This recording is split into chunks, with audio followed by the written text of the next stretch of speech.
What is going on, everybody? Welcome back to The Spot, episode number 13. We've made it to 13. So today, we have a very, very special guest because Ross is not here once again. Every time you got an intro, I guess it's like because Ross is not here. Yeah. So I have my good mate, Harrison Falchi. Welcome. The owner of Helos and Co. We're going to get more into what that means and what it's all about. But Harry, before we move on, give a little bit of an intro to yourself, a little bit about who you are, what you're about. My name's Harry. I run a brand called Helos and Co. since I was 16. I'm now 20. Brand's 4 years old. Just kid born and raised in Wimley. And yeah, just run Helos and Co. Almost finished my university degree now. And just work with Jaden at JB. Fuck yeah, JB, high five. I wouldn't call it working what we do. No, I wouldn't call it working either. Not at all. Especially with T-Money. How have we all been, guys? Sal, how's your week been so far? Decent week, man. Decent week. Just chilling. Doing, I'm on break, so I'm like literally doing nothing all Fuck week. Yeah. This is it. This is my week. Your week is just one day. Yeah. Just when you get out of the house one day a week. Yeah, that's when I get out of bed. Just roll into the podcast, and that's it. Yeah. Aaron, how's your week? I think you said you're doing summer classes, aren't you? Yeah, it's new. I started in 2 weeks, so fuck. yeah. What are you doing for summer class? Summer class, like subject? Yeah. I'm doing neuroanatomy. Yeah, right. But yeah, so it's 8 weeks, so it's 2 months of like barely of like classes, but after that it's like I got like a month of vacation, so Oh, okay. I'm doing the same. Pretty I've mid- got 2 summer units as well now. But you're doing summer units as well? I didn't fucking want to, but like it gets me faster. I finish faster, so Yeah. yeah. Because you were saying you started like 4 years, right? Or something like I that? got like 5 or 6. Left? Yeah. What? Because I'm doing my masters. Oh. So yeah. What are you doing? I'm doing psychology and commerce, and then a master's in clinical psychology. Yeah, well done. I'm happy with the bachelor's. Yeah, Bachelor of Business, baby. Gotta get me where I need to go. Yeah, Hey, count towards your what you're gonna be talking about today. Yeah, anyways. exactly. Alright, well, we have the socials as well. How we all doing on socials? Instagram, actually TikTok. I'm interested to know how TikTok's going. TikTok. It started amazing. So in 7 days, we got like over 1,000 views. We're just chilling right now. I mainly just want to keep the content to guest episodes. Yeah. So I guess like in a few days this will be on TikTok as well. Yeah. And yeah, keep it going. Interesting. Twitter, how's Twitter going? Twitter's been pretty consistent, I'd say. It's like just constant updates and stuff. Are the fan accounts back from school yet, or? Should be by like Thanksgiving. When is Thanksgiving in America? Should be this week. Yeah, so after that should Last be weekend in November. we can finally start with the socials and the links and Yeah, shout outs okay. and stuff. So yeah. Wait, what fan? I've been meaning to ask what fan accounts. Fan accounts. Or they're like from you guys know what 88 Rising is? Yeah. So pretty much they're like fan accounts for 88 Rising and stuff. Yeah. Oh, Just shit. got into contact with them, and then they're like organizing for like a couple like shout outs and stuff and and promotion and stuff. You can promote us and stuff. Because some of them get followed by 88 Rising as well. Oh, So really? if we can get a couple of like fan bases from there, that help a lot. Holy shit. Well then. Yeah. YouTube is gone shit because 46% of you guys watching the video right now are not subscribed to the channel. But So didn't you say we gained some subscribers? we did. We're on 53 at the moment. So you gotta account for like a week. That's the thing that we still gain, but then when we get more viewers that don't subscribe, the statistic gets fucked up. Yeah. Oh, okay. And that's why 46% of people are dead to me. Gee. 46 people. 46% of the people. The viewers. Yeah, that's why they're dead. What if you're getting double viewers? Hey? What if you're getting double viewers? Like people viewing it twice? Well, I mean, yeah. But then if they're not subscribed, True. Yeah, true. that's why they're dead to me. True. So if you're not subscribed, make sure you go ahead and do so. Instagram's also popping off.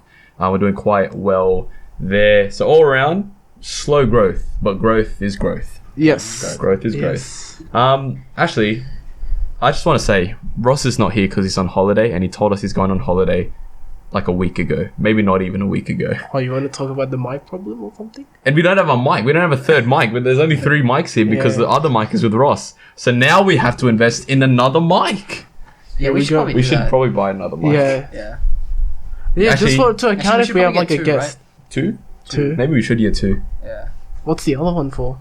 Well, just in case. Just in case. Actually, Okay, you know what yeah. the funny thing is? On Ross's wish list for like Secret Santa, He has a mic. He's like, he has one of these mics on there. Really? Yeah, he has one of these mics on his fucking wish list. Bro, wait, what? Yeah. I don't fucking know with that guy. That's confusing. Yeah, I don't know. I really don't know. Moving on. Everyone's favorite segment. What we drinking? Water. Today, Water this side. two halves of the table. Water and whatever the fuck this The is. men's side. The men's side. The alright. men's side. The men's side. Aaron, if you want to take a swig of that, and we'll get you to aerate it. Just aerate your water. The a bit. water? Okay, Yeah, so yeah. guys, I am drinking Mount Franklin today. So the plastic is 100% recycled. So Okay. it's very, very eco-friendly. Like that. So as you guys would know, Mount Franklin's like one of the most genuine, like I wouldn't say genuine, but like if you buy water, this is the brand that you go for. Is It's it? nice? Yeah. It is. I'm trying to find anything else I can talk about, but it just says it's recycled. There we go. It says pure Australian spring water. Wow. I don't know where the spring water is, but I'll have I a. think it's in Mount Franklin. Is there actually? Yeah. I feel Oh. like it's, yep. I thought it was just the name. Yeah. Is it actually in Mount Franklin? I was just bullshitting. I feel like it's called Mount Franklin because it's from Mount Franklin. I Aerate got that no shit. clue. But yeah, anyways, so it's just like water. It tastes like water. Since it's cold, so this room is pretty hot right now. But like Mount Franklin just has to provide cools me down. And Harry, you drank a bottle of Woolworths spring water. Oh, is there a mountain called Woolworths? I don't think so. I don't think so. How was your spring water? No, it's good. I enjoyed it. You enjoyed it? Yeah. It tastes like water? Yeah, but the plastic's not recycled. Ah. Come Actually, on, wait. Willies. Wait. Oh no, it is. It is. It's 100% Shit. recycled. baby. Oh shit, baby. Wait. Yeah, it is. 100% recycled. Okay. Alright. Alright. Well, Sal, I'll leave it to you to explain what the fuck this is. Today we're having genuine Kentucky bourbon. Genuine from Woodstock. It's bourbon and cola mix. It's 10% alcohol, 3 standards in a can. This is just a 375ml can. She. Let's have a swig. See how we go. Amazing. Can barely taste any alcohol. I don't know about I like it. I feel like it's just like a flat Coke, sort of. I'm drinking. Yeah. A flat Coke. Yeah, it's like I'm drinking a less fizzy Coke. that. It tastes a lot like Canadian Club. So if you've had Canadian Club, it's pretty much like that. So you told me that it has the same aftertaste as Yes. Canadian. Do you guys like the aftertaste of I don't Canadian mind Club? it. Yeah, I do. I don't mind the aftertaste at all. You mind the For aftertaste? 10% for a strong drink, usually you get a really sharp aftertaste. This is nice. This is smooth. I can drink these all day. Until I Yeah, die, it is but- very smooth. Yeah. It is very, very smooth. Oh, it said don't drink when you're pregnant. Shit, my bad.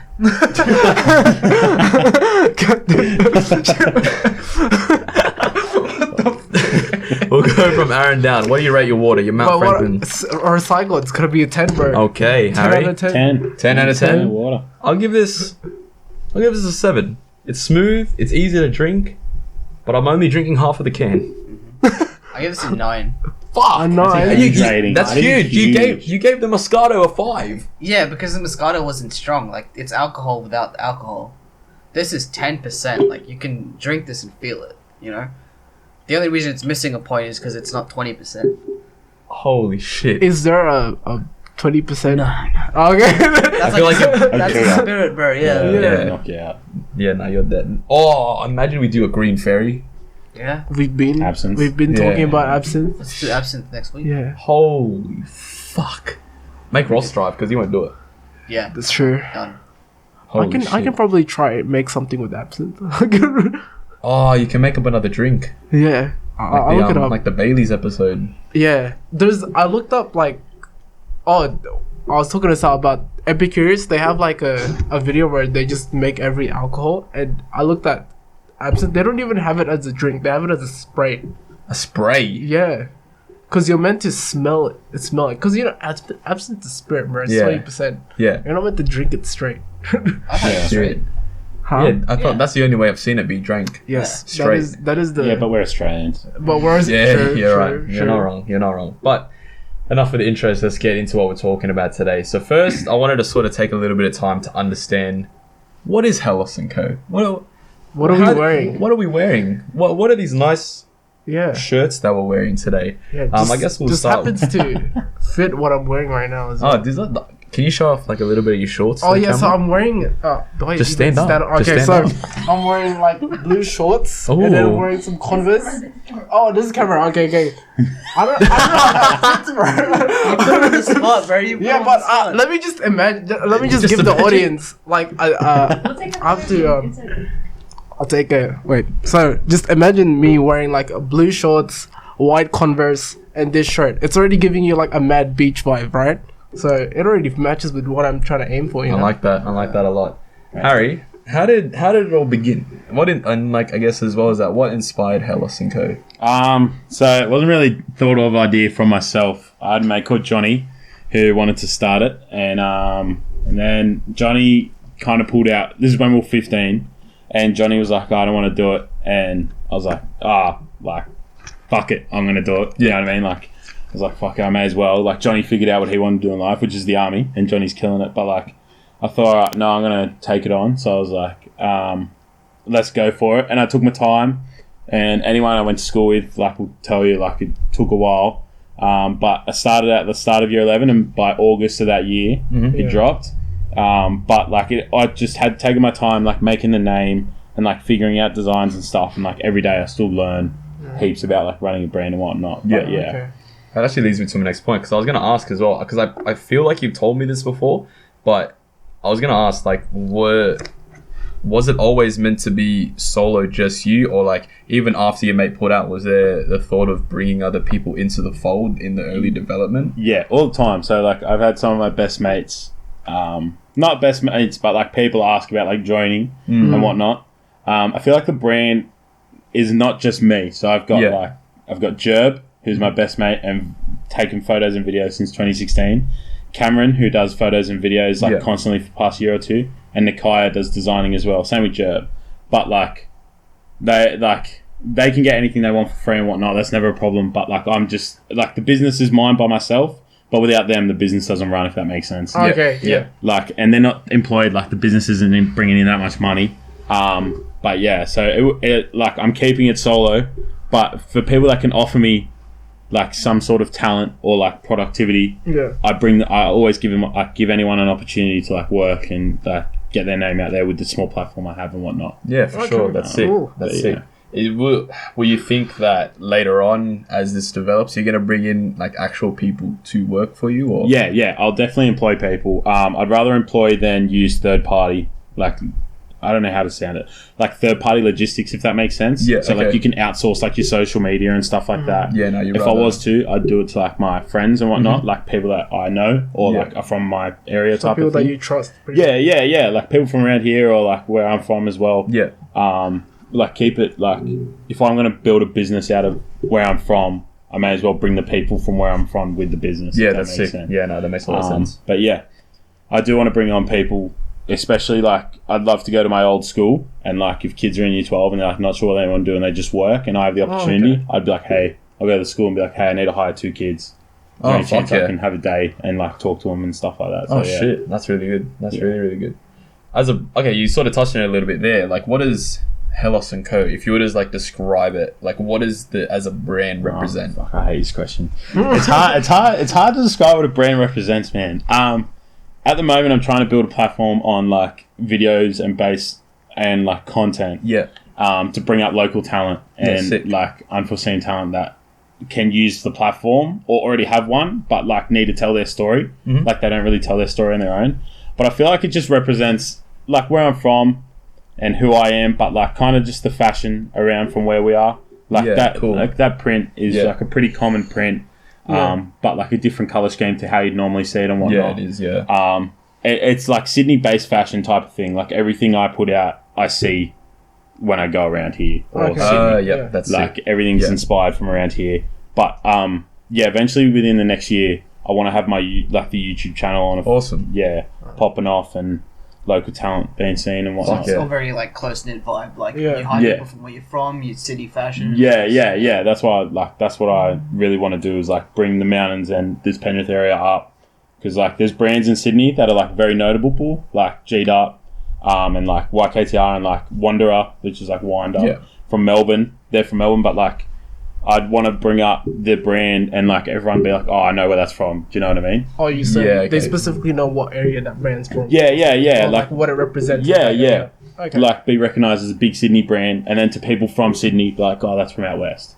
Yeah, Okay, that's that's sick. sick. Yeah, that's I what like that. that's what I'm hoping to represent. Yeah, so that's your achievement as well. You're aiming to achieve that sort of, maybe status isn't the right word, but aiming to achieve that Notoriety. sort of notoriety. Yeah, notoriety for sure, and hopefully employ people soon and whatnot. That's the Yeah. goal, man. That's Like, cool. second I can employ a kid from where I'm from, it's like That's like the it's something sickest, like a yeah, big- sickest feeling. yeah, for sure. And like give mates jobs and whatnot, I think is like the coolest thing you can do because like you make them productive. You know what I mean? Yeah. Like, Yeah. that's- Yeah, because we talk about it a lot. Like we talk about like, you see a lot of people and like they just don't don't do anything or don't want to do anything about Yeah. what like or their they're probably situation. lost, or they don't know. Yeah. what yeah, to they do. have no direction. Yeah. Yeah, Yeah, they just yeah. sit there and they just hope someone's going to hand something to them. Yeah, And it's like in reality, anyone that's been successful has always been productive Yeah. 100%. at achieving true. something. So yeah, yeah. That's because we talk about that a lot. Like us four, like on the podcast, we're all sort of doing something. Yeah. But then you always see people around you that aren't doing anything. And Yeah. like you see Yeah. the potential in them, and then they just won't do anything about it. So Yeah. I think it's sick that you're Yeah. trying to. Yeah, I think it's a cool, unique way to do it as well. Like, you don't really put two and two together in the sense that you see a fashion brand yeah, and that counters like counterproductivity or Yeah. people trying to find something in life. Like, Yeah. it's a cool mix. yeah. I like that. So from beginning to now, how much has this grown? So from 15-year-old Harry to 20-year-old Harry, how much have you seen this like? Yeah, so if you were to look on social media, you wouldn't think it's like a very notable brand. But I don't really invest in social media. Social media's always been organic for me. Yeah. So like on Instagram, it's like 2,200 followers. Facebook is like 1,200 almost. Obviously, like that's a plan to grow it. But as you know, like uni and work, Yeah. it kind of just goes on the back foot sometimes. But I thought it would flop. Like I honestly didn't think I'd last 4 years in Really? such a saturated market. Yeah. But if you were to I'd say this with the most humble opinion. If you were to walk in the plaza or around the mountains during winter, you'd see a Helos hoodie a fair bit. Really? Like, interesting. yeah. So like a lot of my customers, how do I put it? Like my conversion customer rate's awesome, but yeah, no. What was the question?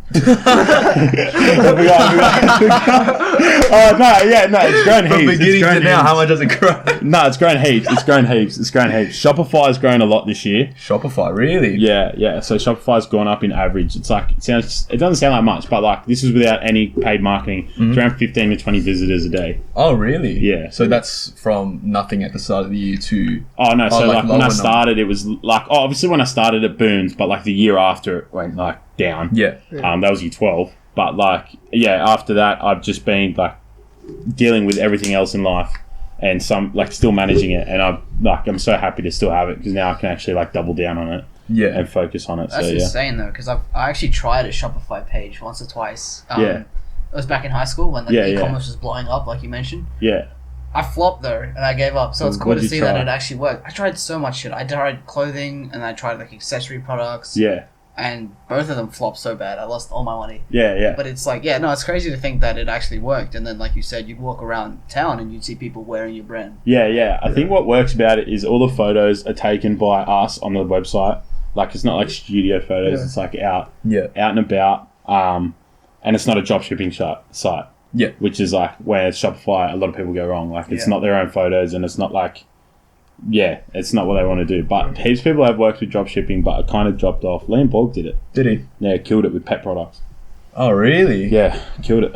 I have no idea what the fuck you all talking about with Shopify. Dropshipping Shop- is like... Do you know what let me Shopify explain. is? No. It's like owned by Zuckerberg. Yeah. But like it's just the website I use to like sell all my products through. Oh, okay. Oh, right. So yeah, it's like okay. a website builder, but for selling. Oh, Yeah. okay. Yeah, I see that. Okay, that's Like, you ever cool. heard of Wix or some shit Yeah. like that? So it's like that, but for for But, commerce. yeah, Shopify essentially has just like everyone's market. It's like a monopoly where everyone goes to build websites for e-commerce. Yeah, Okay. Yeah. Okay. Oh, Shopify's massive. okay. So then that's what your website right now is built off. Yeah. Shopify is what I Yeah. use. Okay. Yeah, that's sick. All right. Cool. You said that you expected to flop. Did you You said in that year where it sort of just went like it just declined. Yeah. Did you expect it to boom again, or like what drove you to sort of like fucking keep going? Because Sal said he just gave up. So what made you not give up? So I think there was like an element of when I started, heaps of people supported me. Like I was a 16-year-old kid, Yeah. Yeah, you're talking about how it boomed as soon as you started. Yeah. So like it boomed, and I had all these people supporting me, and then like it obviously dropped off over time. Like I was in year 11 and 12. Like it's just not gonna work. Like but I managed to like keep it as on the side, and people continued to support me, and like through that, I always remembered these people support me. I'm just like I can't let them down. Like like my mates support me all the time. You know, my best mates like support me. Yeah. There's no way I let them down. So I just kept going. And then 2016, it was the launch. That was good fun. 2017 was a bit of a slow burner. Same with 2018. 2018 was a bad year. Like I finished high school. I was just like drinking every weekend, like working at Coles. Now I lost my job at Coles for eating a Frankfurt. I remember you telling me that. Yeah. So then I had no job for a while. For like 2 months. It wasn't too bad. But then I kept drinking and whatnot. I was pretty heavy. Like I'm heavy now, but I was very heavy then. It was like extra 15, 20 kilos on me. Yeah. So like Helos was always on the back burner. And then the 2019, I released black and pink hoodies. Okay. And that's what like got the brand back up and like pumping. Right, okay. And then this year that turned into like 6 hoodies. I already done like 8 shirts now. Yeah. About to do 14 by the time this goes live on Tuesday. Beanies and like it's just there's heaps of hardships in a brand. Yeah. Let's talk about the Frankfurt for a second. Yeah, that's right. Yeah, I was interested. It's pretty bad. I was like, was it a raw one? So I worked at Coles in Wimberley. God bless Wimberley. But so what happened was I worked a lot. Like I worked there since I was 15. Like as soon as I could get a job, 9 months, I was at Coles. Yeah. Because my brother worked there. Anyway, like my brother's a store manager now of Coles. So like it's quite the like complete opposite of the spectrum. Like one went on to be very successful and the other one got fired for a Frankfurt. Yeah. But so I was like, I used to be really close to my manager, and like I'd have to work in the cool room, which is, I don't know if any of you guys worked in Woolies or Coles or anything. Like cool room's like fairly like cold if you're in there for more than like 5 minutes, right? Yeah. And I was in there for like half an hour, 45 minutes because I was the only guy working in the deli. Yeah. So I'd be doing the load would come in on Saturday morning and I'd be cutting up boxes and whatnot and putting it all away. And there was just like a packet of Frankfurts and I was just like, fuck, I'm so hungry. I'm just going to start eating it. And I started eating it and then the manager walked in and she liked me and she was like, Harry, like, what are you doing, man? And I was like, oh, fuck, sorry. And she was like, I've got to tell HR. And I was like, oh no, she's like, I've got to tell a manager or whatever. And then she told a manager. And then the manager kind of was like, oh, look, mate, like, we're going to have a meeting with you. And they're like, you can bring someone with you. So like, be with you. And I was like, I was going to tell my brother, but I was like, there's no way I'm getting fired. Like, I work in every department. I work like 40 hours a week some weeks. Like, they loved me and I loved them. Like, I loved that job. And I loved everyone I worked with and whatnot. And then, got into the meeting and they're like, yeah, this is termination of contract. And I just sat there. I was like, oh, what the fuck? And they were like, yeah, termination of contract. And I just, it's like pretty famous up at Coles there. Like, like everyone in the area knows as well. And my brother working there was pretty funny at the time. Like, just like, I don't know. Your brother got fired for eating Frankfurt. Yeah. And now, like, he's a store manager, so he's gone on to kill it. But he's 25, so he's killing it. But wow, good on him. Complete opposite of the spectrum. But it's a pretty funny story. And I just like, sometimes I miss it. It was a fun job, but JB is shits on Coles. Really? Yeah, the amount of fun we have at JB is ridiculous. You might have a lot of fun. Yeah, that's true. It's good fun. Love everyone at JB. That's sick though, how like you still managed to get a job at JB, but that didn't affect you. Like, what happened? Yeah, see, what happened with JB was, I think Kirsty was working. Yeah. So Liam, who was like is a good mate of mine, he was like, he knew I needed a job because I was delivering pizzas for like 9 months, and he was like, oh, like, come down JB, we'll get you a job. And I walked in for like an interview and Kirsty's like, oh, can you work like next week? I was like, yeah. So I go, right, you're hired. Didn't look at the Coles thing, didn't look at anything, and just took me on. So JB never really knew. Kirsty, I told Amanda. She thought it was fucking hilarious, but yeah. It would. Why do you laugh? Like, why would you look at that and be like, this guy's a dickhead? Yeah, no, it's funny. We started touching a little bit as well when you said that these shirts anything go electronic live. at JB, so You could. You could. What? You could steal some. No, like eat anything. Oh, eat anything. Yeah. Oh, no. So you said these shirts go live on Tuesday. Yeah. Is there anything, like, if you want to plug the new drop, because this comes out on Sunday. Yeah. So on Tuesday, helosandco.com. Yeah, new college inspired drop. So I have white, which is what Jaden's wearing. Yeah. We have navy, and then we have like a sage green, as well as pink, red, and black. Fuck yeah. Pretty decent variety. A lot of variety. So hop on that. I'll leave a link description down below. It'll be at the top of the description to go to Helos and Co. They're actually, when does the Black Friday sale finish? Saturday. So Black Friday's not going long. You're not getting if you're reading this, it's too late. Yeah, if you're reading this, it's too late. But Tuesday, hop on the drop. Anything else going on in the future? Any little teasers or anything you're thinking about? Moving forward from this drop? So, like, accessory drop will be first drop next year. Okay, cool. So I want to do, like, shotgun tools. Wait, what? Do you know what a shotgun tool is? No. Oh, no. It's not like a gun tool. No. It's like an attachment on the shotgun. Do you know what a shotgun is? No. It's where you come on, man. You crack open the bottom of this, and then you open that, and you skull it. Interesting. Yeah. yeah. Like, wait, I wasn't talking about like the gun because like guns are illegal here. But I was like, wait, what is that? He was like, bro, red dot sight? Yeah, too much con, bro. Yeah, and I'm gonna do like they're essentially bum bags, but like I feel like bum bags are quite fashionable now in terms of like if you go to the beach, everyone just puts their phone wallet. Ross wears a bum bag. Yeah. Bum bag, shotgun tools, and then like hats and other stuff like that, and socks and whatnot. So yeah. Wait, this shotgun tool, because I didn't know if people had a tool for like. Yeah, neither did I. Have you guys ever watched Nelk? No, I know who Nelk is. Yeah, they're nuts. Yeah, they made it more fashionable. Shotgun used to be like you'd shake the can and you put like your key into the side of the can, bang your head on it. Yeah. But now you just crack open the bottom and skull it. Saves you like from getting concussion. True. Yeah, you're not wrong. But yeah, no, I feel like I don't know. It's a big part. Like I'm a 20-year-old Aussie boy. Like obviously I drink a fair bit. Yeah, like we all drink. Exactly.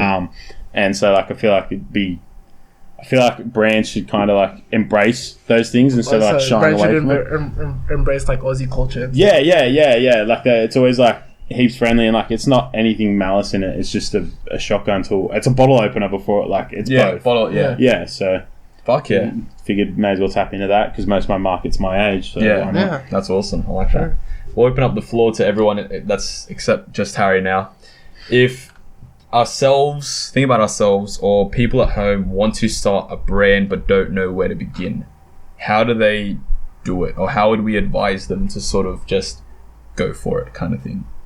I'll start with you, Aaron. Bro, I have no experience in anything, so no, but like even with this podcast, like we just sort of went sort of go. I think the best thing that you would say is like kind of goes into like what career you want is like make sure you like it's your interest. Yeah, because like you can't just like it's very bad to just work for money because like it doesn't motivate you to do anything. And like how you said that we see people that have a lot of potential but they're very unmotivated. It's probably because they're working for like the wrong cause or something.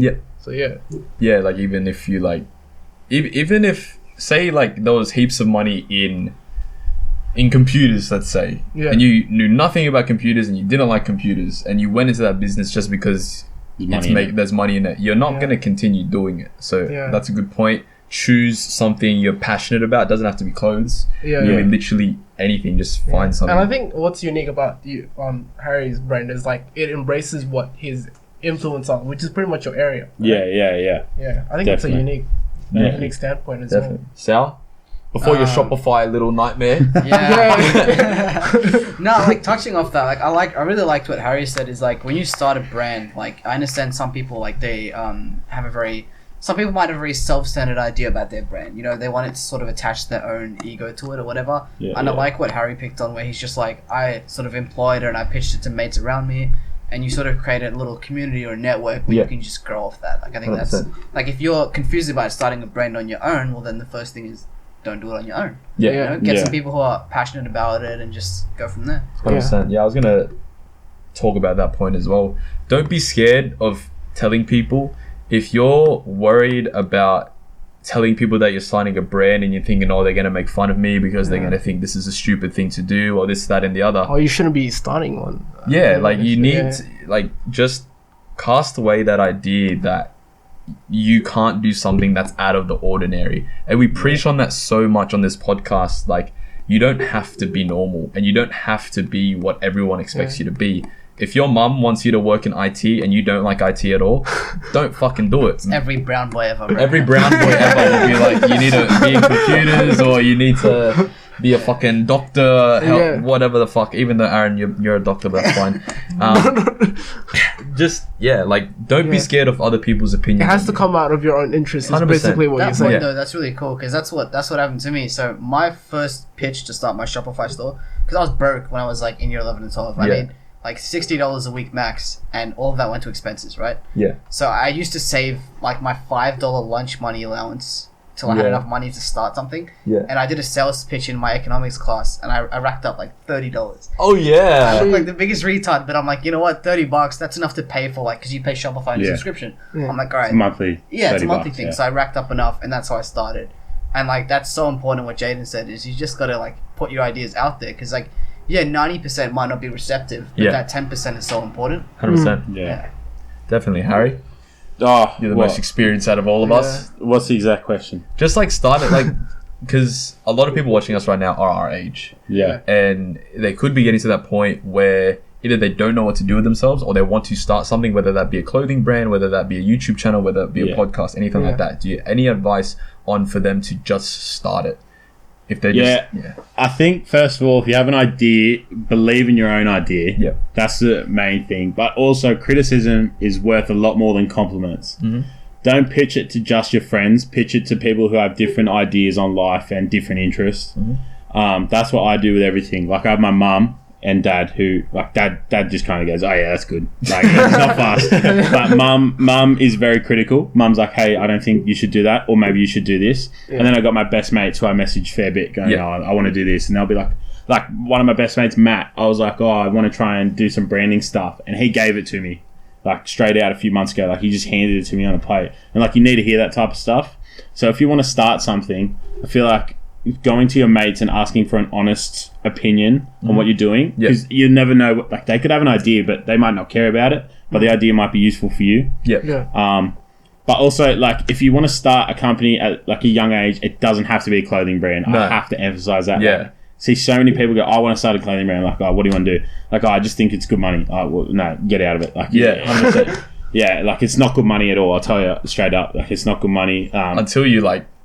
It's like crazy. Until your brand's popping, and like people think, like people tell me $75 is expensive for a hoodie. No. Man, if you knew the amount of expense that went into that hoodie, you would like go, okay, maybe it's not that expensive. Like, so maybe not that. But saying that, a brand doesn't have to be clothing. Yeah, that's like, what they're. Exactly. Yeah, like if you start a brand, it doesn't have to be clothing. It can be like literally whatever you want it to be. If you want to start an online store selling stuff that you have a passion about, or you want to start like a drink company, or like anything, or like a car detailing business, like just build a brand and use clothing. If you're going to build a company, use clothing as a way to advertise, not as a way to make money, if that makes sense. So like if you guys got merch, like that's advertising. That's not trying to make money. That's trying to get people to help you support what you're doing. That's the way you got to look at those type of things.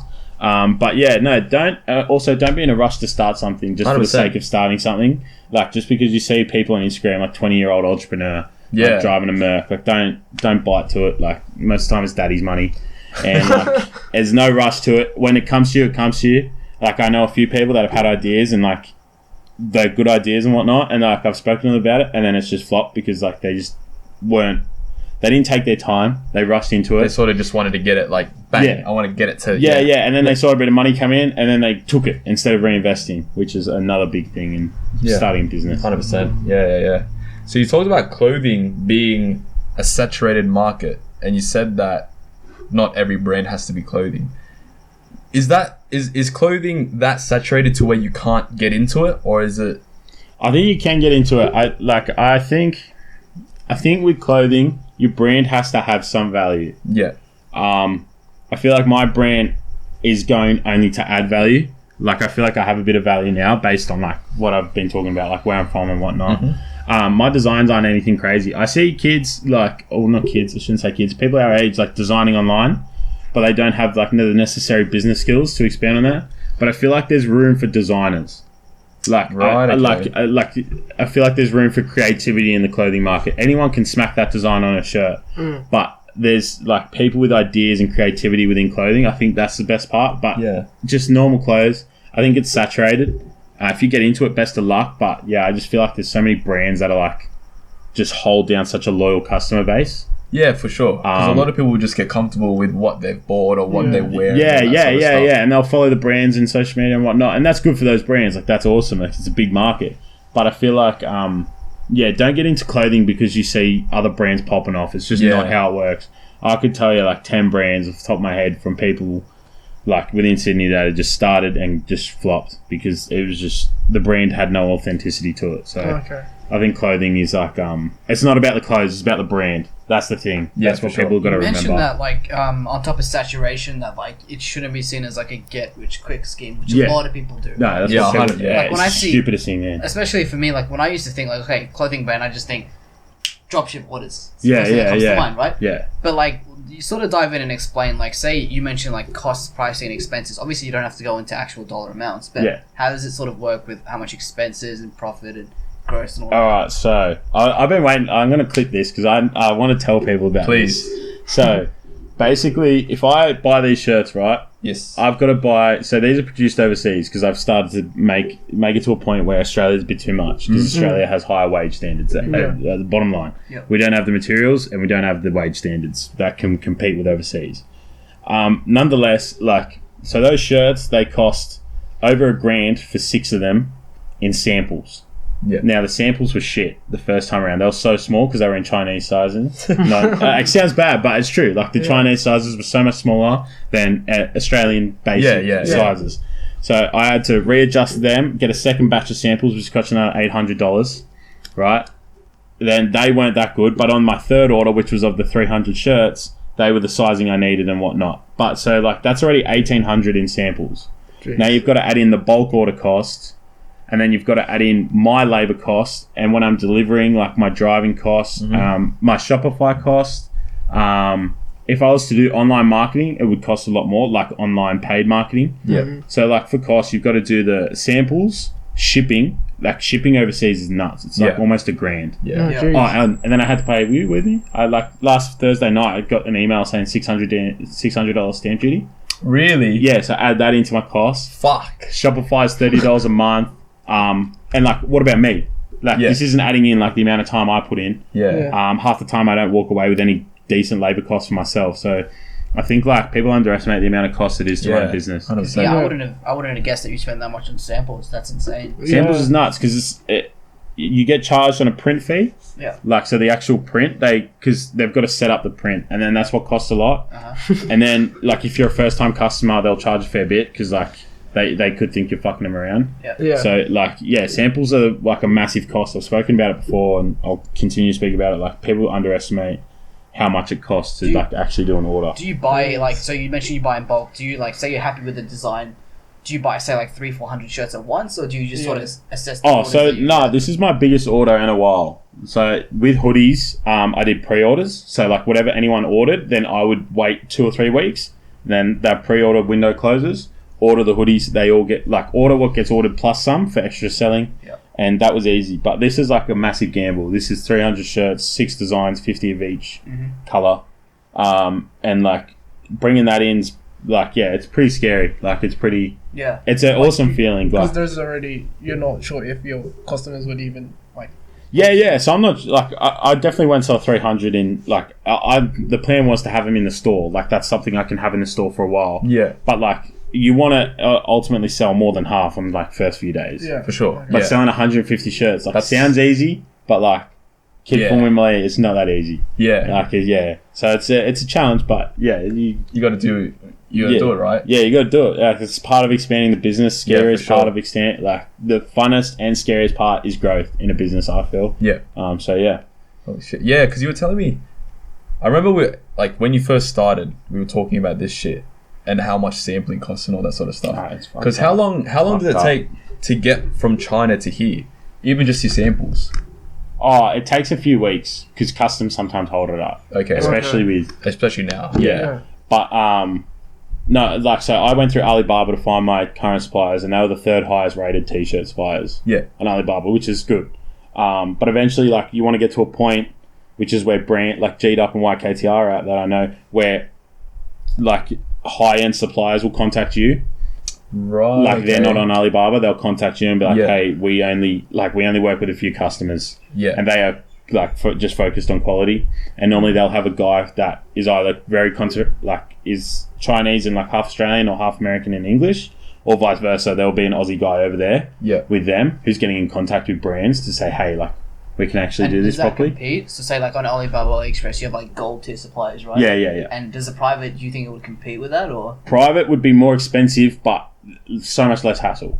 Right. So it'd be like private contact, like nothing's through Alibaba. Like it's more an intimate relationship with you. Yeah. And like you could actually go over there. Like if I went to the factory that produced these shirts, they wouldn't no fucking clue who I am. Yeah. They wouldn't even know. I'm just a few $1,000s to them. You know what I mean? Yeah. Like, and they'd peddle hundreds and thousands of things every day. Mm-hmm. It's a massive factory. But like if I went to a small supplier with like it's just a room like this with just racks of stuff and like 3 or 4 workers, I'd rather that, because then I get to sit down and be like, hey, I didn't like this, or I love this, what's this material? And they have the color books there and the palettes and the material and stuff like that. So it competes in the sense of quality. Yeah. Like it just absolutely towers in quality. In price, I feel like you're willing to pay price for like that best quality. Yeah, like just in life. Like you're always willing to pay for owning a quality. business, obviously, like you want to pay to grow your business, even if it means a little investment. So, Yeah. Totally. Yeah. So even these shirts, like I like these shirts, but like they're good, but I feel like there's a lot of room for improvement on them.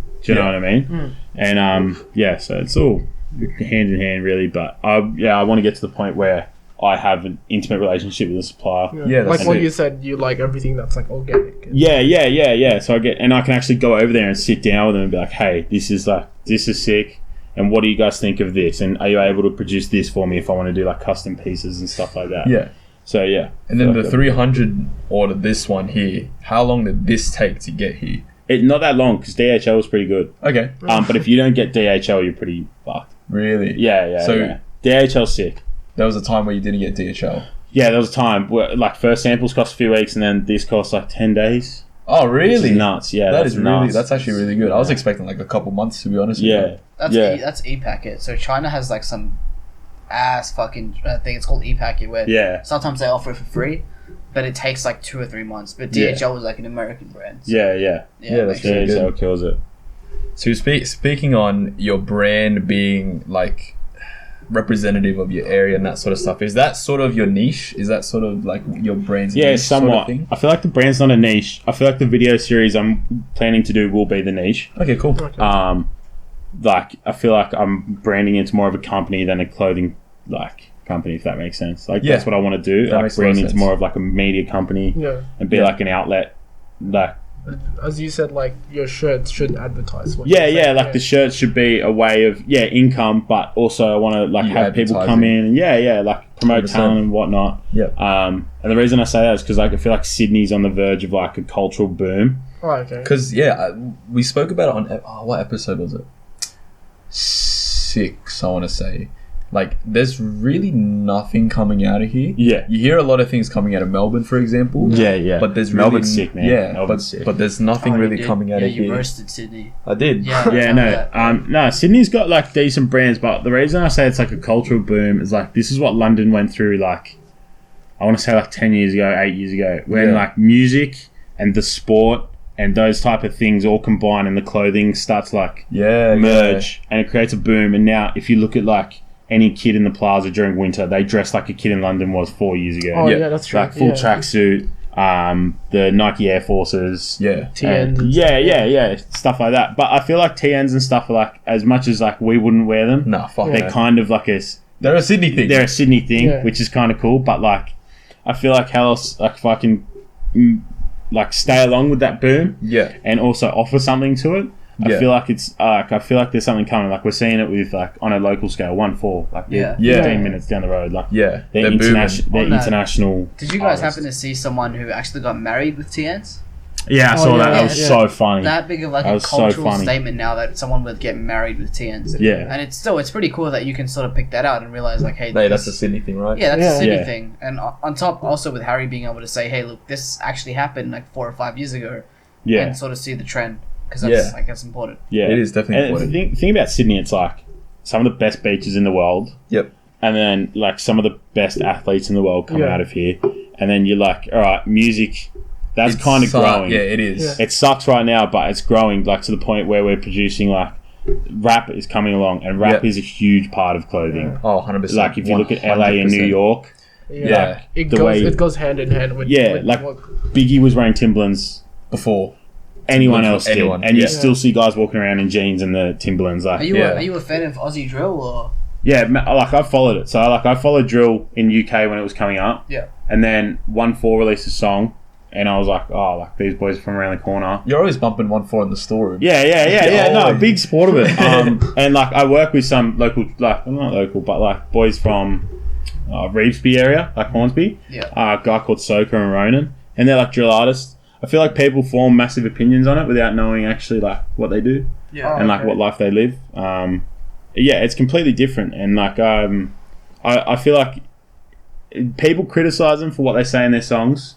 It's like, all right, well, why don't they go back to doing what they do in their songs, or why don't you let them say what they want to say in their songs, and they make money out of making music Yeah. instead of doing what they're doing. You know what I mean? okay, Like, yeah. but yeah, that's my thoughts on Aussie drill. No, Been asked that a I think few you're right. I times. think people are afraid that when people express their reality, like in that case, that it makes it real. Yeah. Like if you live Yeah. in an area like, say, North Sydney or Macquarie, and you're hearing that, you don't want that in your area. Yeah. And you might be like, okay, they're stupid or they're, they're Keep dumb. them there. Keep them there. Yeah, Yeah. it's the same with like 1-4, how everyone's saying that like their music is inspiring like gang violence in Sydney as well. Yeah. I don't know if you listened to the last song they did with Leroy on their EP, but the first verse from JM's is like very energetic, but it's straight up. It's like they blame 1-4 for what happens in Brisbane. They blame 1-4 for what happens in Melbourne. They blame 1-4 for what happens in Sydney. It's like they're telling you straight up, like, everyone's blaming us. We're just from the Druid, so how are we influencing them? These kids make that decision. Yeah, and in a sense, that's just shooting the messenger, right? Yeah. They're just saying what's happening. They're not, Quite Yeah, literally. exactly. But no, like we have them come into work. I don't know if Spenny comes into work a bit, like from 1-4, and I've spoken to him while I've been working on the door and stuff like that, and they're heaps cool. Like they're just, I don't know, people mistake them for whatnot. But back to the point about Sydney, I was about to say, like, you have the beaches in like northern Sydney, which is beautiful. Yeah. And then like in the same word, you have Mount Druitt. Yeah. You know what I mean? And like you have like all true. these areas. Yeah. And it's so special what Sydney is. It's like it's kind of like you see it in America with like New York and LA. You have these beautiful areas, And then you have whatever the fuck. and then you have a different sort of beautiful in the Druitt. Yeah. Which is like if you walk into the Druitt, the amount of people you actually see smiling is crazy. Like so many people smile, but it's just like such a poverty-ridden area. Yeah. But like, yeah, I feel like that's the thing about Sydney. It's like a cultural thing now. And I feel like, yeah, with the clothing, if you can kind of incorporate like the summer and the winter and like what we wear, and kind of put your own design to it, you'll be like with that boom. You'll be on that wave, 100%. not riding on top of it. You'll be in the wave. Yeah, I think it's good that not only ourselves, but you as well, like we are on that wave right now.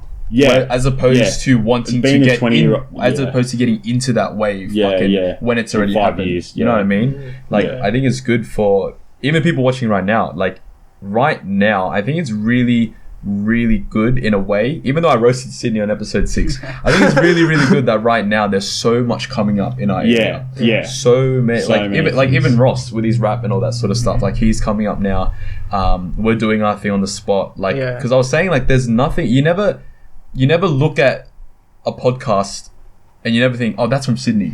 Or you never look at something and be like, oh, those blokes are from just down the street from here. So they're saying that there's nothing like that's being distinct with like a podcast. Yeah, or something. exactly. Well, there's nothing really distinct with anything. Like there's a handful. You wouldn't say like there's heaps. Like in London, like you were saying, like that whole sort of culture there has come over to different parts of the world. Slowly, Yeah, like just imagine if not only clothing, the way that we dress here goes over to the States or to London or whatever like that. Even if our voices and our stories and who we are goes over to those different countries. So like America doesn't think we're just some actors playing a role.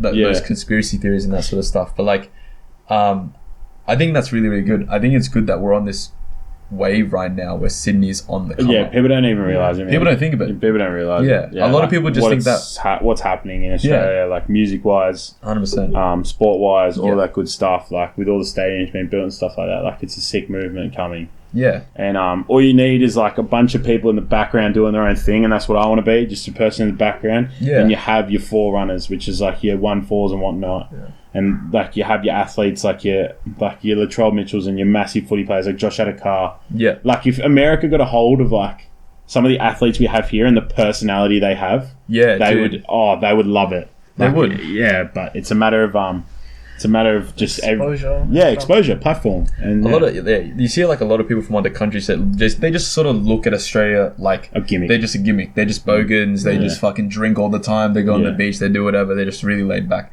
When in reality, while yes, there are people like that, there's so much more people that so diverse, so diverse, do all this crazy stuff. And as well, I don't think people really notice that this wave is coming because they don't really care. No, they don't care. They look at it like people just do their own thing, and that's fine. If you want to do your own thing, that you do their own thing. But say like us here, we're trying to get Sydney out of Sydney.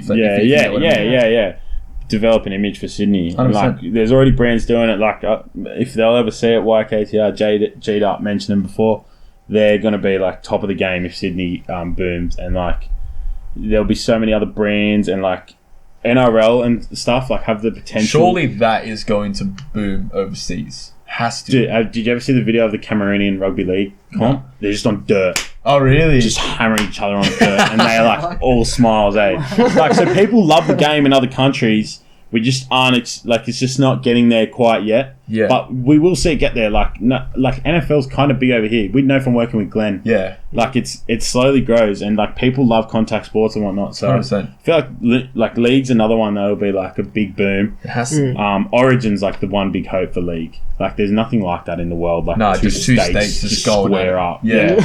And it's not like East versus West in NBA where it's like two completely different. Yeah, it's a friendly. It's like this is where you're born and raised. You go and represent that, and like fuck Queensland. Bunch of dogs. Yeah, like I remember the last time NBA like East versus West was serious was because Kobe Bryant died, and they were like, "Oh, you got to do this for him because he took the game so seriously." Yeah. But like with us, it's just like you just have a. It's a rivalry. You grow up hating Queensland. If you're in New South Wales, you have to hate Queensland. Yeah. As well. Yeah, I hate those cunts that are like, I go for Queensland, I live in New South Wales. Shut the fuck up. Shut the fuck up. We went on a little bit of a tangent. Yeah, a little bit. I think that's a good point there. I like that, the idea that, like, not even just there's a cultural boom, sure, but like Sydney it took a while, but it's starting to pop off globally, like a globalized brand. Man, people love Sydney all over the world. Yeah, everyone can tell you what the Opera House and Harbour Bridge looks like. Yeah. I can go to Africa, I can go to like Alaska, I can go anywhere in the world and be like, do you know what the Opera House is? Will know. Yeah, they'll know. Yeah. They'll know. So I think it's just about attaching different things to that. So rather than just people thinking about Sydney and thinking, like Harbour these Bridge, are landmarks. Opera House. Yeah, people can tell you about how Sydney's like, oh, this is Sydney. Okay, I know their culture. I know. Yeah. And like what they wear and whatnot. I feel like if we get a bit of individuality about that, 100%. That's another thing. But what I don't like though right now with like the current climate is like, you think of Sydney and 90% of people just say Chinese immigrants. Like it's a weird, it's kind of like a borderline racist thing to say. But like if that's the world opinion of Sydney right now, then there's an issue. But I feel like that's from people like outside of Sydney. Yeah, like just like judging. Yeah. Like I don't feel like I don't know, and no one from Sydney says that. Like everyone that lives here knows anyone, any nationality. It's a multicultural hub, right? Yeah. But in terms of what it's known for, all I hear is like house prices are too high, or fuck, there's too many Chinese people. That's like the only thing I've heard from people who are out of Sydney. And unfortunately, like Northern Sydney gets a lot of the mainstream press because that's what the mainstream press leaves. And it looks anything nice. that comes out of the Druitt or any of those surrounding areas, or like around here, man, it's just fucking negative. It's just like the pieces of shit. Like you always just hear, something shit happened in Penrith again. It's like what I told people when I'm at when I work at Macquarie, right, which is close enough. You get a lot of North Shore customers, especially workmates. When I tell them that I'm from Western Sydney, they have this. They step back. Automatically associate you with being like dirty type. Yeah, and the thing was, they don't know any suburbs. This is what I made of mine said. He said, "There's the beaches, and then anything west of that is Parramatta." Yeah, that's what he called Western Sydney, Parramatta. And like me, right. I live in like Western Sydney. I'm like, there's so many different suburbs and types of people and cultures. I'm like, how is that just Parramatta for you? Yeah. Well, they're building Parramatta up to be like the next city. CBD, yeah. Penrith will The be next one as CBD. well. Penrith should be one. Nuts, yeah. It's gonna go crazy. Yeah. But like, yeah, it's. I don't know, man. I just. Even growing up, like I saw it, and I'm like, I'm watching so many Americans. And I'm like listening to the opinions of so many Americans. Was very influenced by Americans. Yeah, for sure. Yeah, and that's something we need to change. Yeah, I'd like it to see it like come to the point where not only can you watch an American opinion, but you can always also like listen to an Aussie talk shit or listen. And I listen and watch a lot of people from like the UK. Yeah. Obviously, because I'm a big fan of football and that sort of stuff, and that whole sort of culture is really interesting to me. So I watch a lot of that sort of stuff. But like, I'd like to see people think, oh yeah, let's listen to an Aussie podcast and they can talk about their lives and that sort of stuff. Yeah. And I think that'd be really interesting. I feel like if there was one person that didn't die, we'd be in a different position because he would have given Australia the platform, was Steve Irwin. 100%. Oh yeah. Like, he was the first Aussie to be himself and culturally accepted all over the world. Yeah. And I feel like if he was still around, it would be a completely different position as to what we're in. As well as that, you always hear overseas people like, I don't want to go to Australia. There's too many spiders. I'm going to die there. Yeah, the whole Australia's dangerous. Yeah. But that comes back down to like Steve Irwin type of stuff. Like they just see him handling like snakes and shit for fun. Yeah. It's like, I'm going to fucking die in Australia. You're not going to die in Australia. No, not stupid. Yeah, I know.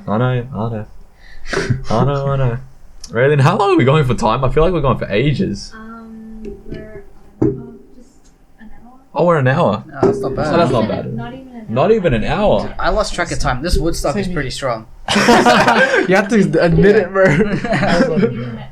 That's interesting. All right, well, we'll get into topic 3. So we'll talk about young entrepreneurs, because Hazmat, you're one of them. Fuck them. What do you mean? What's happening? What's going on? Instagram entrepreneurs, fuck them. Oh. What? Okay, like, go on. Like the kids that like... Have a rant, bro. Have a rant. No, just like people that put out... Oh, man. I don't know if you were following Helos, but earlier in the year I had a hoodie fuck up. Like the order, so like AS was supplying it. And I had to like... I bared the front of it because all these orders were for the orange hoodie, but then I couldn't get the orange hoodie. Yeah. So I had to refund different color or different size. Yeah. Thankfully, like people stood with me on that. But like I'm very vocal about like, oh, this is shit. But hey, this is cool. Half the people see on Instagram are just like, oh, look at me. Like I bought a new gold chain and like, oh, my business is booming. It's like behind doors. No, it's not. And we all know it's not. And like, I just feel like people just front such a life on Instagram because they just have such a desire for people to want, like, for people to give them attention and whatnot. Oh, yeah. And I just feel like it fronts such a fake thing. And then so many people get into it and then they're like, oh, fuck.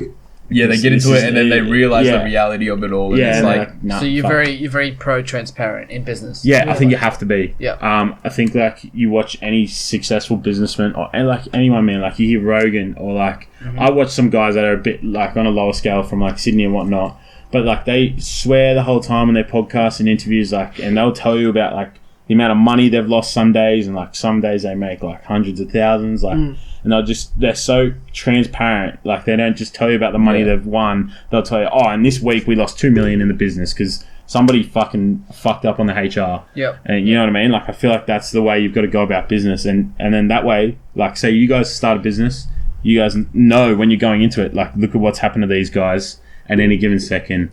I can be the result of what's happened there. Yeah. And yeah, if you ask anyone that's really started a business, I was lucky. Mine hasn't failed. It could still definitely fail, but like a lot of people that have started businesses fail. Yeah. And like a lot of successful people that started businesses started 3, 4, 5 before they hit the jackpot on the 5th or 6th. You know what I mean? But I feel like young entrepreneurs, they feel like the first one has to succeed, and like they can't show any losses. Like it's just. Yeah, you know what I mean? Yeah, I know what you mean.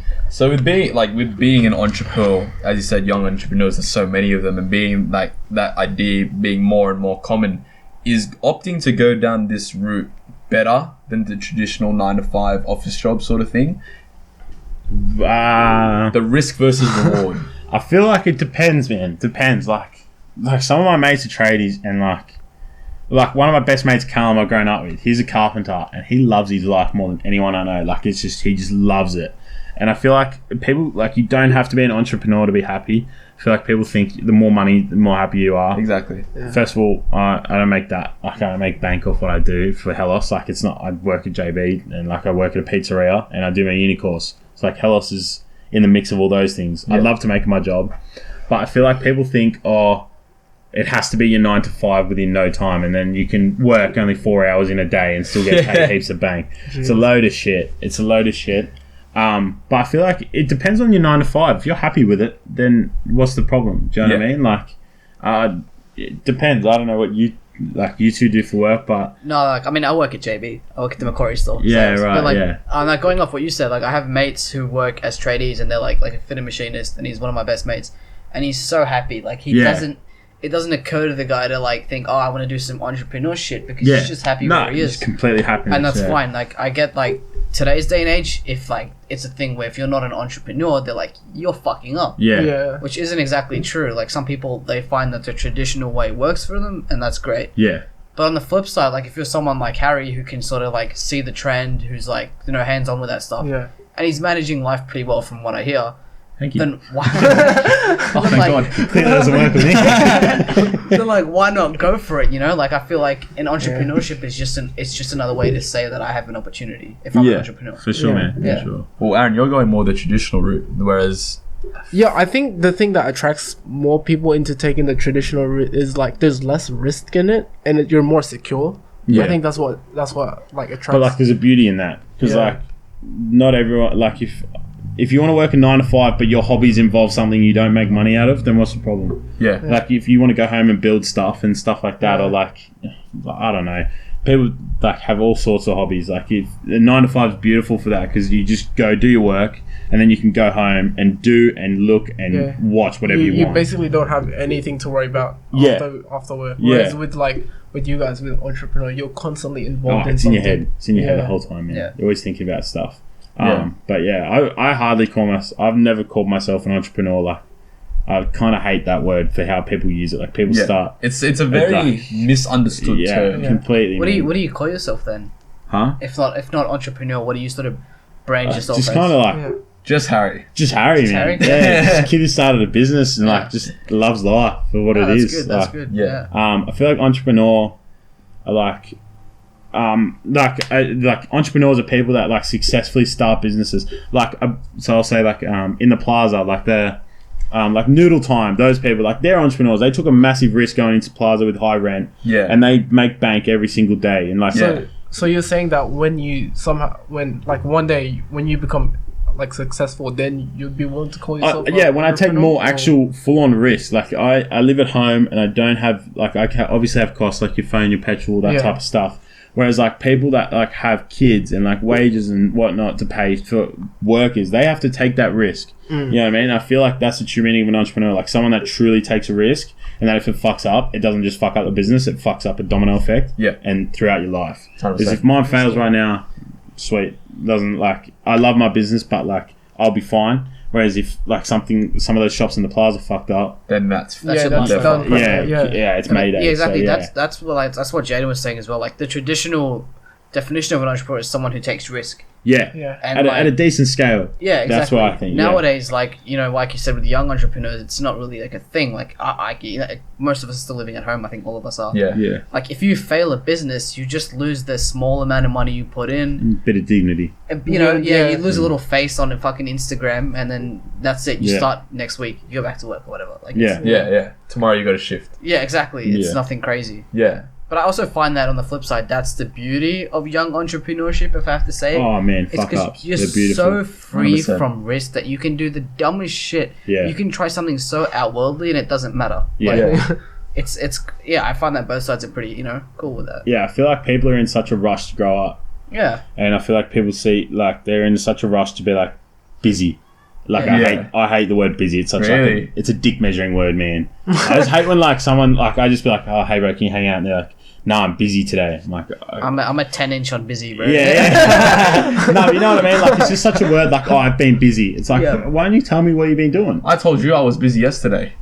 Yeah, but like you went on to tell me why you were busy. So I you mean? just don't want someone to say I'm busy. Yeah, I but think there's that's no justification. Yeah, to what's I happening. think that's something that like, That's true. I just People can, can't like- stand. Like they just go, I'm busy. Like, what are you doing? Yeah. You know? Okay. You know what I mean? It's like, oh my god. No. But like, no, I feel like people are in a rush to just grow up, man. Like, just enjoy being in your 20s. You're not going to get them back. I feel like people are in a rush to like start businesses or like finish degrees, and like it's Make awesome babies. to finish Yeah. Sending shots. That's true. That's true. But like you only get your 20s once, so like just enjoy it. Like, I that's why I love Helos. It's very much like it just comes along for the ride. You know what I mean? It's not too stressful. Like it's hard working, but it's not that stressful. Whereas like I get too stressed about it. I feel like people like start their businesses and that's like all they think about, and they think, oh, I want to be 21 and rich, or like 22 and retire and shit. And you're like, oh god, like, get the fuck off the pipe. I like that. Like I came on like when I heard that we were talking to someone with a clothing brand. Yeah. I immediately got the outlook that you were just making bank off clothes, and it was just like a brand. Furthering from it. Yeah, like it's kind of cool to think that like it's not even just a clothing brand; it's just like a representation of casual life. Like working at the same time, sometimes it gets on the back burner, like you said. Yeah, and then some like right now, it's like my whole life, and I'm still like it's Black Friday at JB. You know, it's all sorts of fucked up, especially like my department's out the back. And it's just all sorts of fucked up. Are you storeroom? Yeah. Oh, okay. Yeah. But like, it's like it comes and goes, and that's the thing I think about like with other people as well. They start their businesses. It's like, good on you if you nail it, but like don't be in a rush to nail it. Like take your time, be calculated and whatnot. But that's what I think about it. Yeah. I think people underestimate the value of the slow grind. I always talk about it like with people, and I'm like, you don't have to say, for example, like with the spot. We don't have a lot of we don't have a lot of subscribers. We don't have a lot of viewers, but we it's not, try and put something out that's consistent. And consistency, quality is gonna be so much better in the long term than just trying to bang straight go ahead and be like fucking Joe Rogan. What a Joe Rogan or whatever. Man, you talk to anyone about like who's famous and made it, and they'll tell you about the times where it was when they were coming up with the people around them. You know what I mean? Like you talk to anyone that made it famous, and it's like, I like you remember the first time they got like 100k views, like an artist. Like I don't know if you guys listen to like Dave. Yeah. I met Dave back in 2018. Oh shit. And there's like a bit of a story how I met him. But when I met him, he was with like some of his best mates he's grown up with, and his producer is one of his best mates, and he was telling me like how sick it is, like the moments he's had with them. Like he remembers like his first 10k views, first 100k views, and then like all that type of stuff. Whereas like people once you hit a point, you're like, all right, what's next? Yeah, you know what I mean? But, like, I feel like people don't enjoy the slow grind. They want to get to the point where they're like famous, they're rich. But no, just enjoy those moments where you're like with your mates and you're like just getting hyped about this, like 60 followers. 60 followers on Twitch. that moment yesterday, I was gonna say that moment yesterday was so fucking crazy, and I was thinking about it in the car. I was like, I'm never gonna get that moment back. Yeah. Like that shit fucking happened. Yeah, and it was so crazy, and I was like, it just went so fast, and I'm never gonna get that back. Yeah, I can rewatch it as many times as I want, but I'm never gonna live that moment again. Yeah. So, but the crazy thing is that happened, and then now I'm back to just what's next. Yeah. How do we go from this point? But then forward? you'll hit 100, and you'll be like, "Fuck, that's crazy." Yeah. All you'll know is you'll remember your 60 mark, and then you'll hit the 100, and then eventually, like, hopefully for you get to a point, and it hits so many, and like you like don't appreciate. Like some people don't appreciate how much they've accumulated over that time. Yeah, they become immune to it. Yeah. I feel like someone was saying about Charlie D'Amelio before. Like she had 100 million, and she's complaining about it. And she was complaining. Like she said something about how she wants more to hit 100 million. Yeah. Like how could you? If I had like I know you're young and everything, but like it's just nuts. Like there's 100 million people following you. You don't need more followers. Like just appreciate what's there. I mean, at that point, I feel like to her they're just a number. Like, it's impossible it's to not count. a moment I think anymore. that's why she's getting cancelled for, is that her people thought that her followers to her was just like a number, like an achievement. It is. How can you account for 100 million different like emotions and personalities? You can't. You know, like it's impossible. So there's a point where you get so big that it is just a number. Yeah. And you got to be careful how you handle that, because if you're telling your followers that they're just a number to you, then it's pointless. Then you're really going to be done. Yeah, no, I feel like just, back to the point of, like being a young entrepreneur or whatever, or just being young in general, just appreciate the moments, just 100%. Appreciate all the smiles. Definitely. Life's not so serious. I feel like everyone Some people take this shit too seriously. Well, you know why? Because they compare themselves to people on social media. Oh, right. That's what I think a massive thing is. It's people see like 20-year-olds living this life and say, "Oh, daddy paid for that." And if they pay for it themselves, fuck, good on them. But like, everyone will reach where they need to go eventually. and life's in their own hands. But I feel like just people need to stop and just like enjoy moments. And like my number one pet peeve about like some people I know that are like have a few Instagram followers or like, you know, a few thousand or whatever. It's like you go somewhere, like there's nothing wrong with documenting where you are, but it gets to the point where you're like, fuck, like why are you even taking a photo of this now? Like it's just like, yeah, and they're like, oh, content. And you're like, shut the fuck up. Like no one cares what you're eating. Like, you know what I mean? Like it's just that type of stuff. Really? Yeah, I just hate when people do that shit. And Content, their food. Yeah. That's bullshit. Like that, man. But yeah, I feel like social media's got that influence on people where they think like I need to be here, and here by the age of 21. It's like, no, just chill. Yeah, you'll get there. Yeah, just take life as it comes. Like most people live to around 80, so like you got 4 times more of what you've already lived to go. So another 3 times of it to go. So you'll be chilling. But like, yeah, I feel like, you know, if you're young and you think you want to start a business, go for it. But if you're not sure, and you're not sure what you want to do, just take your time. Take your time. Just work. Yeah. Just work jobs. Like I've worked, like after Coles, I thought I was going to work through Coles and be a manager at Coles. Honestly, after I got fired from Coles, delivered pizzas. I've never been happier. I still deliver pizzas for that same company. I don't need to. I just enjoy it. Like my boss is awesome there, and I love the people I work with there. And like JB, I've done Helos. I've done like a few days of like labour and stuff like that. So like it's just about experiencing stuff. 100%. I think that's the number one tip I give to like kids if they're watching this as well. Just experience. Just try different things. Like, 100%. Yeah, we talk about that all the time. Just try different things. Like rather than just sit in your room and do nothing. Yeah, like, there's no use not putting yourself at risk because you're not going to get exposure towards anything. Jobs, sport, places you go to, like whether it be food or like drinking, like. Just do something different. Try and meet other people, and you never know what's going to come. Yeah, there's nothing wrong with taking risks. Yeah, because you're young. You're gonna do some stupid shit. You're gonna bounce back from that. It's not like look at Logan Paul. Yeah, that is the biggest bounce back I've ever seen in my life. 100%. And like full credit to him. Like I watch him. I watch his every podcast now from him, stuff like that, and like. I remember when that first came out, I was like, I'm never going to watch this guy. He's an absolute wanker. And all that. Remember when he used to do Vine and stuff? Yeah. He just looks and then it all come crashing down within a day. And then now he's just killing it again because he's matured so much. But that's the prime example. Young people are going to make mistakes. Hopefully no one films a dead body on this. Oh, fuck. Just a prime example. If you're going to make mistakes, and it's not going to be the end of the world either. 100%. That's for sure. But yeah, definitely. It's crazy. Just think about those small moments. Like even getting to 50 subs, that's like a big thing for us as well. That's a landmark. It's half 100, bro. Yeah, half 100, and then we did that. Yeah. I think a decent reminder is just consider that you started with 0. Yeah. No matter what you get, just be like, I started at 0. 100%. Yeah, I completely agree. Yeah, if you started with nothing and you got to some point, like you got to that point. It's not like I hate those people like, oh, you don't have this much. Yeah. Or like, oh, you don't. Yeah, there's a set standard because they just think of the top. Look at the top and they're like, that's what everyone should be at. No, 100%. They're the outliers. 100%. I also will say as well, if you're like people who like do something and then compare themselves to other people doing that same thing and like, oh, why can't I be like them? Yeah.